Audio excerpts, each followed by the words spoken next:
Really do, actually. Who's a pretty girl?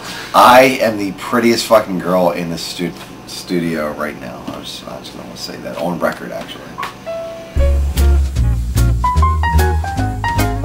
Come on, here we go again, motherfucker, yeah, yeah, yeah.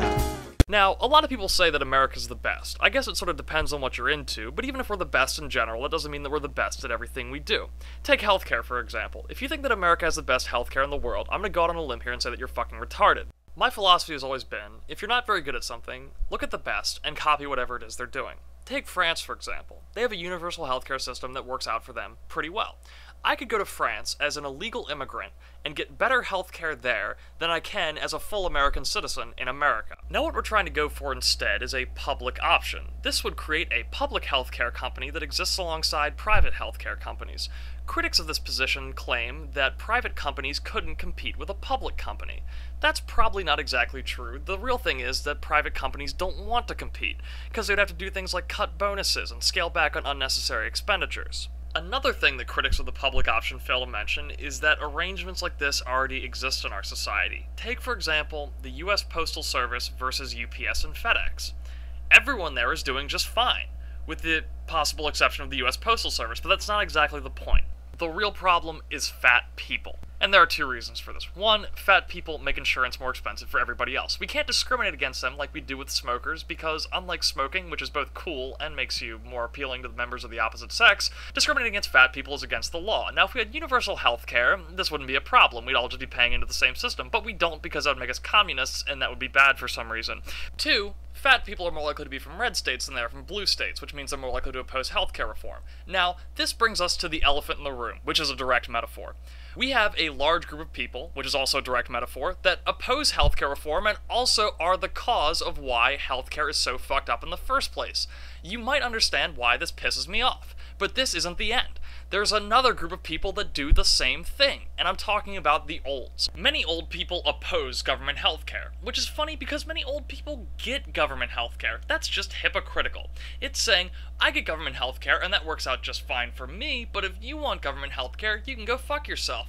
Speaking of hypocrites, that brings me to the third group of people which is screwing things up for everyone else, and that is Christians. If you've seen this show before, you've probably realized that I think Christians are assholes. Apparently it says somewhere in the Bible that free market, unregulated capitalism is the way God intended it, and that helping the poor is, well, a road to damnation and communism. That's not what the Bible actually says, which doesn't really matter because if you're an American Christian, chances are you don't read the Bible, but that's not exactly the point. The point is that these three groups of people, or large subgroups thereof, are ruining things for everybody else. So, all in all, I think what I'm saying is that the problem with America is America. Beast of the week. I'm not the type of person that thinks that someone's death should be a public spectacle, but apparently I'm in a minority here. If the media is to be believed, then whenever a famous person dies, that is a humongous fucking deal. Entire web pages on CNN are dedicated to their life and works, which is all well and good, but if we're gonna do that, we might as well focus on people that have actually made a difference. That's why this week's beast is Norman Borlaug. As an agricultural scientist, his technologies saved 1 billion people from starvation. I mean, no one else has really done that. So, compared to Michael Jackson or Patrick Swayze, this guy's life has actually just changed the world for the better. And that's all I really have to say. Check him out, kids. This week's beast. Get up, come on, get down with the sickness, you mother, get up, come on, get down with the sickness, you fucker, get up, come on, get down with the dickness, open up your hate and let it flow into me. Why can't you just fuck up and die, get down with the sickness? Fuck you, I don't need this shit, I'm down with the sickness. You stupid, sadistic, abusive fucking organ, down with the sickness. Here it comes, get ready to die, get ready to die.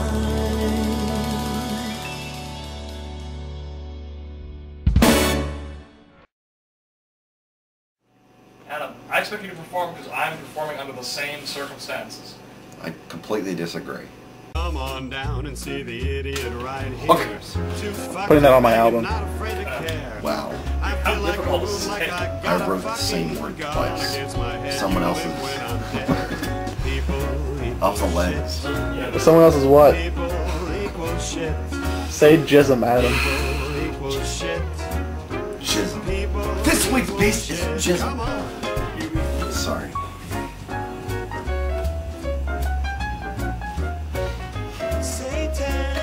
Jism. It's a little one. That was a little one. It was a physical little one. I'm sorry.